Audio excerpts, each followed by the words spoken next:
Here is how to enable or disable IPv6 in Windows 10 or 11.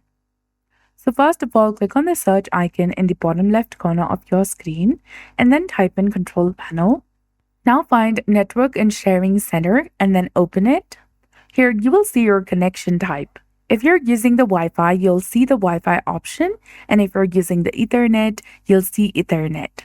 The process is similar for both Wi-Fi and Ethernet. So click on your connection name, which is highlighted in blue color. And from the window that appears, select Properties and give Administrative Privileges. Now from the Properties window, you need to go ahead and check the box of Internet Protocol version 4 TCP IPv4. And then select OK, then close. You can also follow the same steps to disable IPv6 and then uncheck the box and click on OK. So that's it. I hope you found this video helpful. If you did, please like, share, and subscribe. Thanks for watching.